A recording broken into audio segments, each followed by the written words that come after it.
I tend to seesaw between wanting to read something more fantastical and wanting to read something that isn't, so I've kind of moved into one of the phases where I kind of want something that isn't. So in view of that, I recently picked up a book called The Other Side of Perfect by Mariko Turk.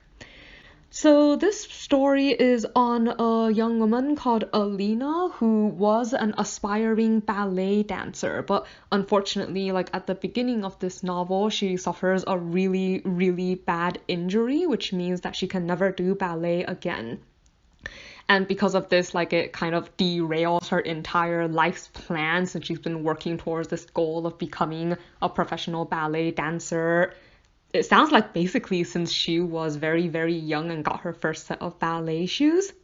So I think for her, this is this huge disappointment. And as she goes back to school, it's a real struggle to fit into regular life again and to figure out what she's going to do with her life and how to move past this really serious loss. So she reluctantly joins the school musical, and during this process, like she slowly starts to discover that maybe there's like this musical and all these people can offer her things that she didn't really think about before. In a lot of ways, I think this was a story about relationships. So not just romantic relationships, but like friendships and the relationships that she has with her family, and also a story about coping with loss.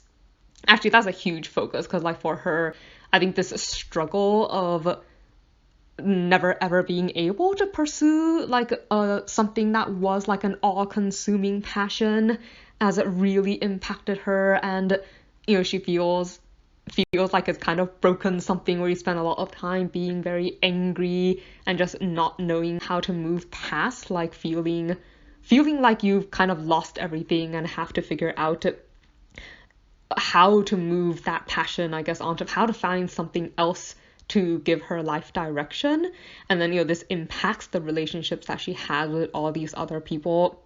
But also because of this change in her circumstances, she starts to see a lot of things around her that she didn't notice before. Like because she was so focused on pursuing her dreams, it kind of mentions that she never looked to either side or behind her. So the boy she ends up falling for is actually a classmate and also a neighbor who lives literally right across the street from her and has lived there for 3 years, but she had no idea who he was and has like no memory of ever seeing him before. So it's kind of like this idea that she's also missed out a lot on like the lives of people around her because of her pursuit of her dreams. It's not that this is like necessarily a good or a bad thing, it's just sort of like changing her perspectives on the world and how she lives in it.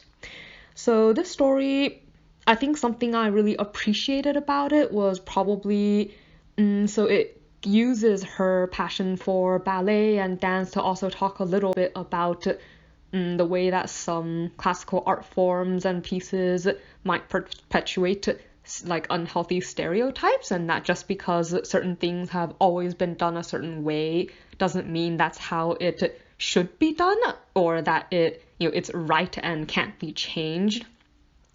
And, so this comes up because the main character is half Japanese American and half Caucasian. Like, her mom is Japanese and her dad is Caucasian.